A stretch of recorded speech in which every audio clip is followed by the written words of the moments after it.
Iran removes Israel from the map. This is my latest prediction. And today, I am going to speak one of those truths directly. What Iran has been building, quietly, patiently, systematically, over decades, is not just a nuclear program, not just a network of proxy forces, not just a regional influence campaign. What Iran has been building is a strategic architecture specifically designed to achieve one declared objective that the entire Western world has dismissed as rhetoric for 40 years. And I'm here to tell you today, it was never rhetoric. It was always a roadmap. And the world is now close enough to the destination on that roadmap that I can no longer in good conscience sit here and speak about Iran's capabilities without speaking plainly about where those capabilities are being directed. This is my latest prediction, and it is the most serious prediction I have ever delivered on this channel. Stay with me, every word. Every minute, because what I am going to show you today will change how you understand everything you see in the news about this region from this point forward. Do not move. Do not look away. This begins now. Before I go deep, I have something special for my students. I discovered something powerful, the TPP system. That is exactly why the TPP system was created. Most people stay poor, not because of the economy, but because of their internal programming. This is not a normal course. It is a complete financial re-engineering project. It functions in 3 stages. Stage 1, the mind wipe. We destroy your scarcity mindset. We rip out limiting beliefs. We rebuild your self-image. You begin believing, my results come from me, not the world. Stage 2, the machine. We install a productivity engine, deep work, dopamine control, habit automation. We transform you from a reactive victim into an intentional machine. Systems over motivation. Stage 3, the wealth OS. We completely rewrite your relationship with money. Wealth thinking, high performance, emotional control. We do not teach you how to chase money. We teach you how to think like the 1%. This is not motivation. This is financial re-engineering. And here is why thousands join with confidence. You receive a full 60-day money-back guarantee. Use the system for 2 full months. If your mindset and financial clarity do not transform, you pay absolutely nothing. 0 risk, complete protection. The investment is $5,399 one time. One decision can change your financial trajectory forever. Don't worry, I already placed the link in the description and pinned comment. Click the link right now and enter the TPP system. This is Professor Jiang. Authentic, calculated, guaranteed.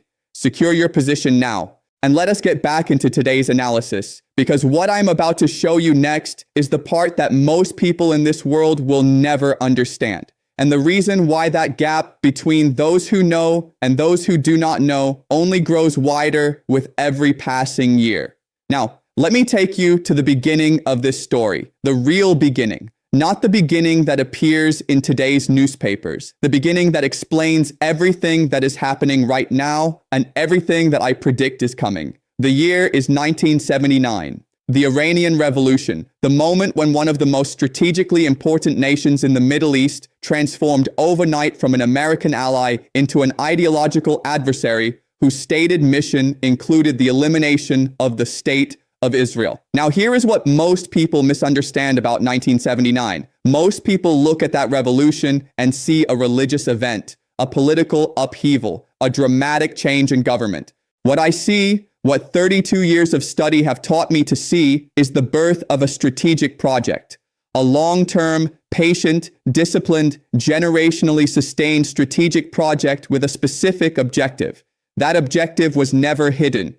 It was stated repeatedly at the highest levels of the Iranian government by every supreme leader who has held power since the revolution, the elimination of Zionist control over the Holy Land. Now, I want to be precise here, because precision matters enormously in this analysis. The official Iranian position, stated in diplomatic language, has always been framed around the concept of the Zionist regime, around the political entity rather than the people, around the government and the ideology rather than the population. But the practical military and strategic architecture that Iran has built over 45 years, the proxies, the missiles, the nuclear program, the alliances, that architecture does not make fine distinctions between political entities and geographical realities. And that is what makes my prediction today so serious. Because the architecture Iran has built, if fully deployed, does not have the precision to achieve the stated political objective without catastrophic consequences for millions of people.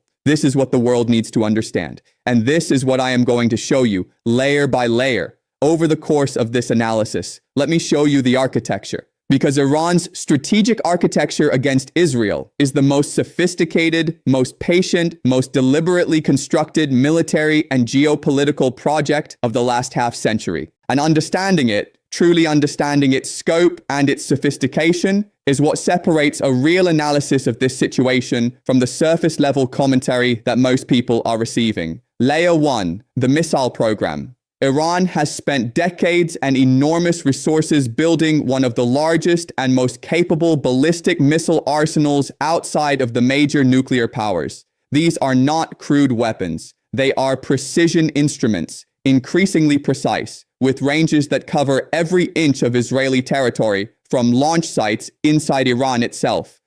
Iran does not need to cross a single border to place every major Israeli city within range of its missile forces.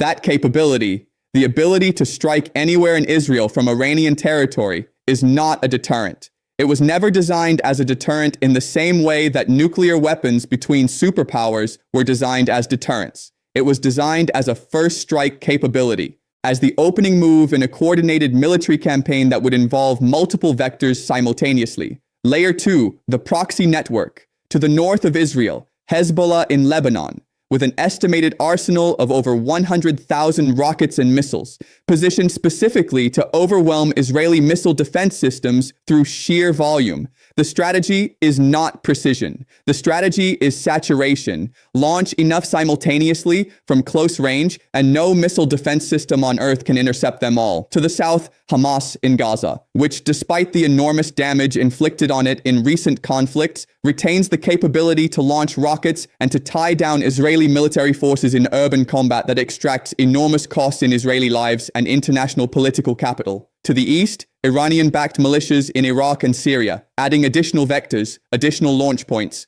additional axes of attack that force Israeli defense systems to operate in multiple directions simultaneously. To the south and southeast, Houthi forces in Yemen, who have demonstrated the capability to launch drones and missiles that can travel thousands of kilometers and reach Israeli territory, who have already done so multiple times. Now, I want you to visualize this architecture not as a collection of separate actors, which is how Western media typically presents it, but as a single integrated system, a ring, a military ring that surrounds Israel from multiple directions simultaneously. Each element of the ring capable of independent action, each element capable of coordinated simultaneous action, all of it connected through Iranian logistics, Iranian financing, Iranian weapon supply, Iranian training, and Iranian strategic direction into one architecture with one strategic purpose. This is what Iran has built. This took 45 years. This cost Iran enormous resources, enormous sacrifice, enormous international pressure, sanctions, isolation, and condemnation. Iran paid all of that price willingly because Iran's leadership understood that the architecture they were building, if completed and if deployed,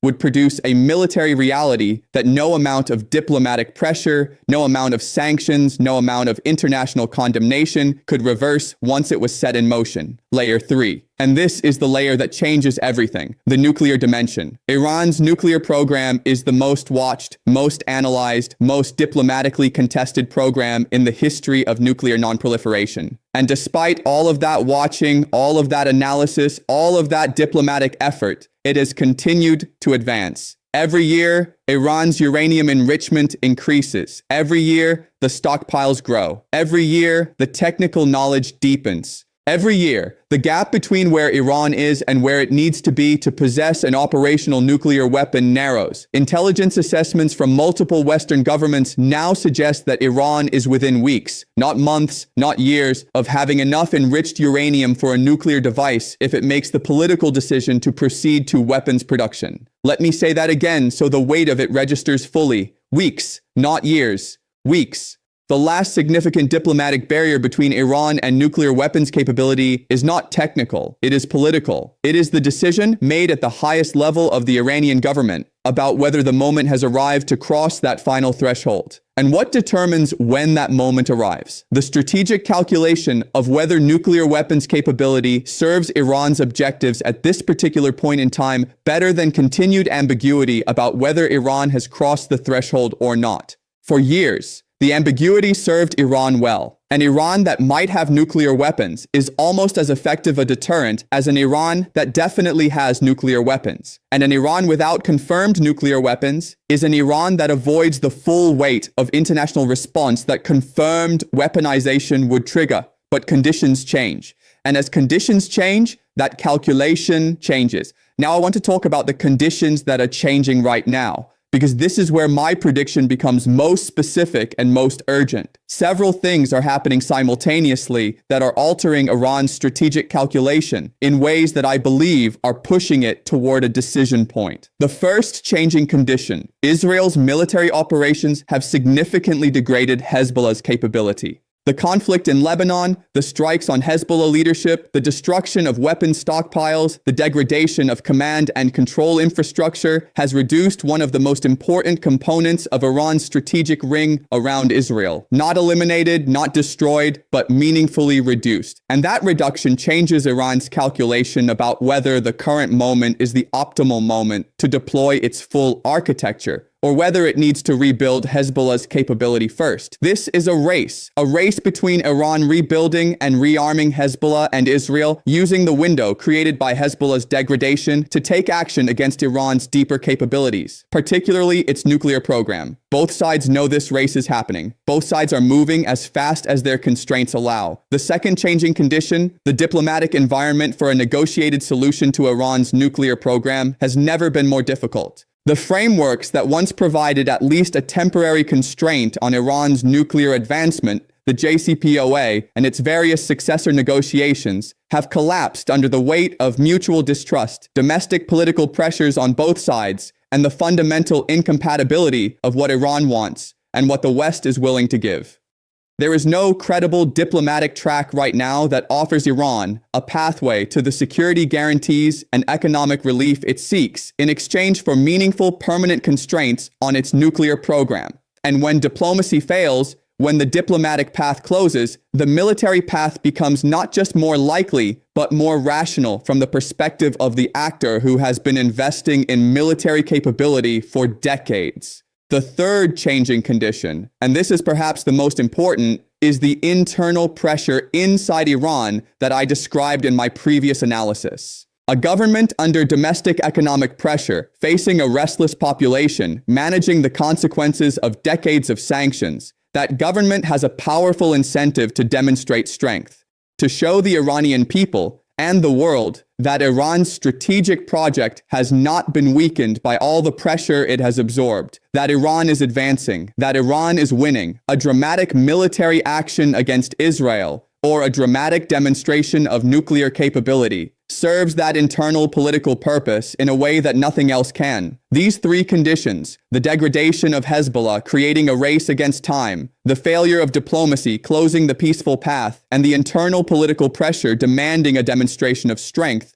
are converging simultaneously. And when multiple powerful forces converge simultaneously in the same direction, history tells us that the outcome they are all pointing toward becomes not just possible, but probable. Now let me give you the specific scenario that I predict, the sequence of events that I believe represents the most likely path forward based on everything I have analyzed. The first phase, Iran accelerates its nuclear program to the point where crossing the final threshold becomes a decision that can be made in days rather than weeks. Iran does not yet make that decision, but it positions itself so that the decision can be made and executed with maximum speed when the strategic moment arrives. Simultaneously, Iran works to rebuild Hezbollah's degraded capability as rapidly as possible.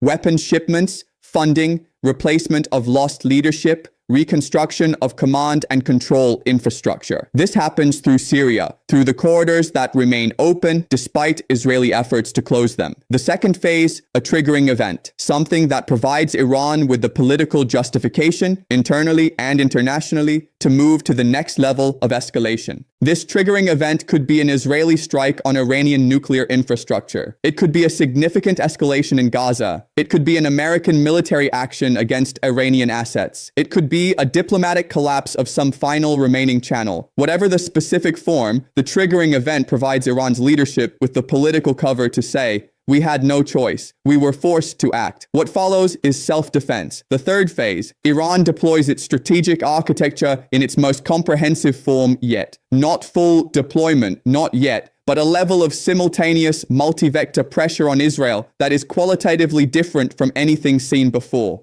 Missile strikes from Iranian territory combined with rocket barrages from Lebanon, combined with drone attacks from Yemen, combined with militia actions from Iraq, combined with Hamas activity from Gaza. The goal of this phase is not to destroy Israel in a single moment. The goal is to overwhelm, to saturate, to stretch Israeli defense systems to their absolute limit, while simultaneously imposing enormous civilian and economic costs that test Israeli society's will to sustain the conflict.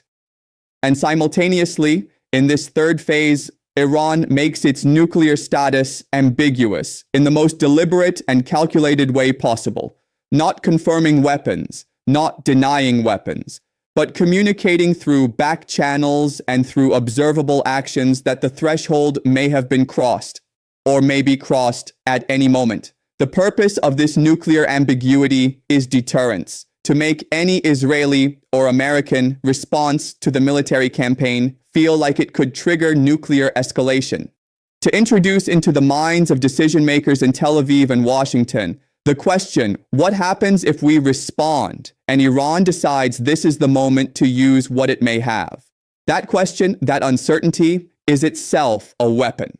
Perhaps the most powerful weapon Iran possesses right now. Now, Israel. Because no scenario involving Iran can be analyzed without deeply understanding Israel's response options. And Israel's response options in the scenario I am describing are more constrained than most people realize. Israel is a small country, geographically tiny. Its entire territory, from north to south, can be crossed in a few hours of driving. Its population centers are densely concentrated. Its critical infrastructure, power, water, communications, is located in a relatively small geographic area that is well within range of Iran's missile forces, Hezbollah's rockets, and the other elements of Iran's strategic ring. This geographic reality is Israel's fundamental strategic vulnerability. And it is a vulnerability that Iran's entire strategic architecture has been designed to exploit.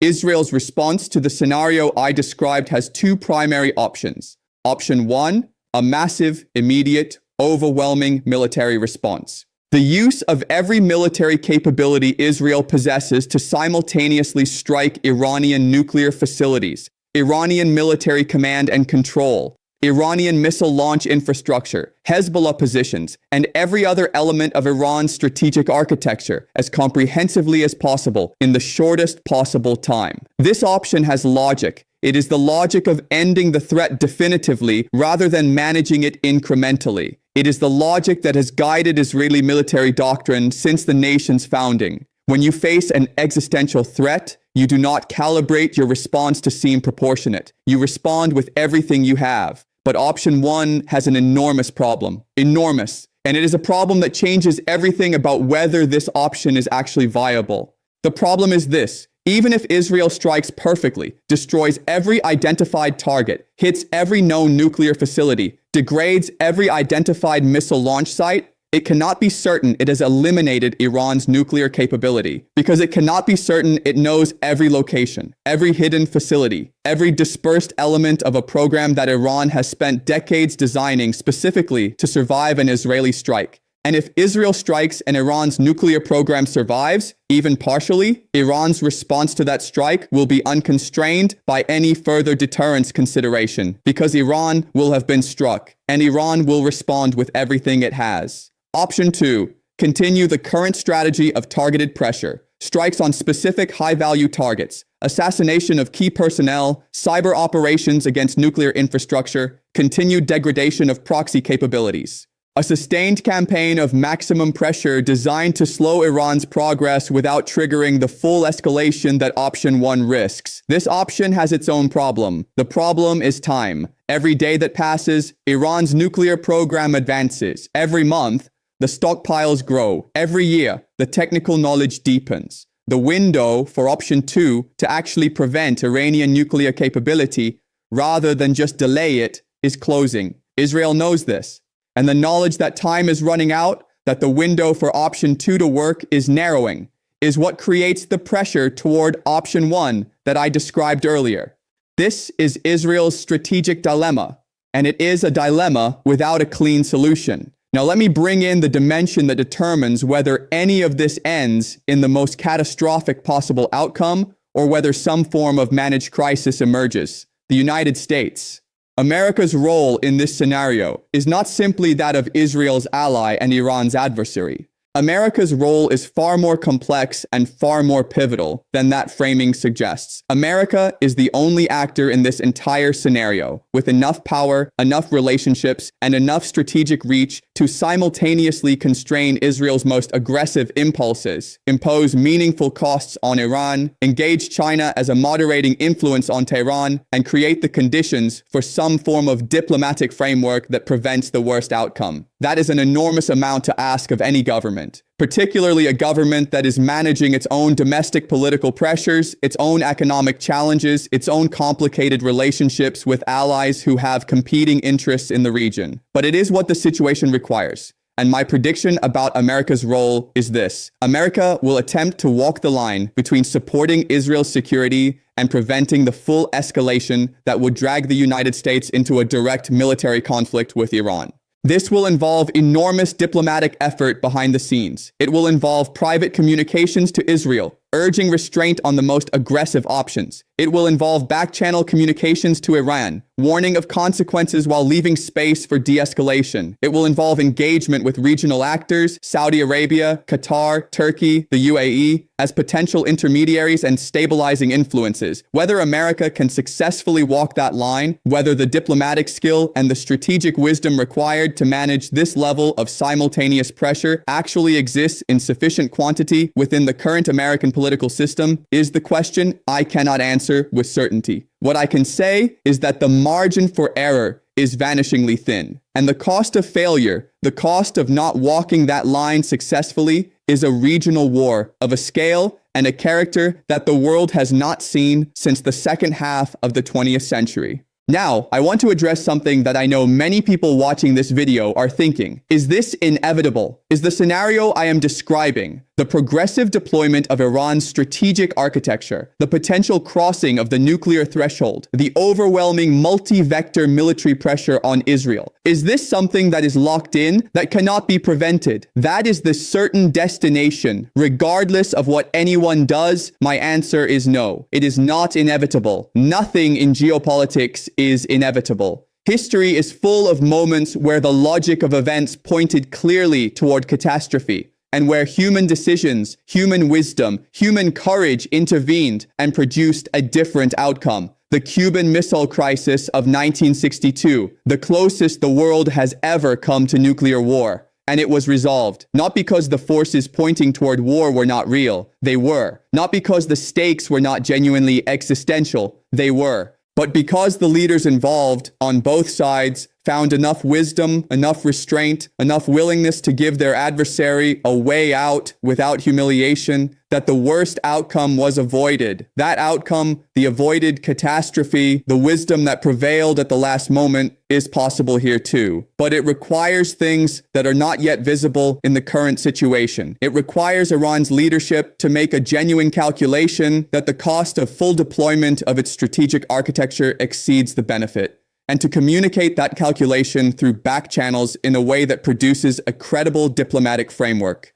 It requires Israel to accept that destroying Iran's nuclear program militarily, even if temporarily achievable, produces consequences that exceed the threat it eliminates. and to pursue the alternative of a negotiated constraint with the same intensity it has pursued the military option. It requires America to find the strategic depth, the diplomatic skill, and the sustained political will to be the architect of that framework, even in the face of enormous domestic political pressures in the opposite direction. And it requires China to use its unique leverage over Iran, the economic lifeline that Beijing provides, to make clear that Chinese support is conditional on Iranian restraint, that China will not protect Iran from consequences if Iran crosses thresholds that destabilize the global order in ways that damage Chinese interests. All of these things are possible. None of them are certain. And the question of whether they happen, whether the wisdom required to prevent the worst outcome is found in time, is the most important question in the world right now. Let me now give you my complete final prediction, the clearest and most direct statement I can make about where this is heading. In the next 6 months, Iran will cross a significant threshold in its nuclear program, not necessarily full weaponization, but a threshold that makes the final step to weapons capability a matter of political decision rather than technical readiness. This will trigger an acute crisis in which Israel faces the most consequential decision in its history about whether to strike Iran's nuclear infrastructure. In the next 6 to 18 months, one of 3 outcomes emerges. Outcome 1, diplomatic intervention. A framework emerges, probably involving China as a key facilitator, probably involving significant sanctions relief for Iran, probably involving constraints on both Iran's nuclear program and on Israel's most aggressive response options that pulls the situation back from the edge. This framework will be imperfect. It will be criticized from every direction, but it will prevent the worst outcome. Outcome 2, Israeli unilateral strike on Iranian nuclear infrastructure. Iran responds with full deployment of its strategic ring. A regional war of unprecedented scale and duration begins. The United States is drawn in despite its preference not to be. The global economy is severely disrupted. The humanitarian consequences are catastrophic. Outcome 3, the situation remains in a state of acute, escalating tension without resolving in either direction for longer than expected. A prolonged period of maximum pressure, military, economic, diplomatic, from all directions simultaneously. Exhausting, destabilizing, costly for everyone involved, but not yet the full catastrophe of outcome 2. Between these 3 outcomes, I believe outcome 3 is the most likely in the immediate term. The acute crisis does not resolve cleanly in either direction. It persists, it drains, it costs, and it remains always on the edge of falling into outcome 2 with any single miscalculation. The possibility of outcome 1, the diplomatic resolution, exists but requires leadership and wisdom that I do not yet see clearly enough in the current global political environment to predict with confidence. And outcome 2, the regional war, while not inevitable, is closer than the world is comfortable admitting. This is my prediction. This is where the analysis leads me. And I deliver it not to cause fear, but because understanding where things are heading is the first and most essential step toward hoping for a better outcome. I want to close today with something I believe deeply, something that guides everything I do on this channel and everything I have spent 32 years trying to build. The world does not have to go where the logic of current events is pointing. History is not a machine. It is not a process that runs automatically toward predetermined outcomes. It is a human story. And human stories can change direction when human beings, enough of them, in the right positions, with enough clarity and enough courage, decide to change them.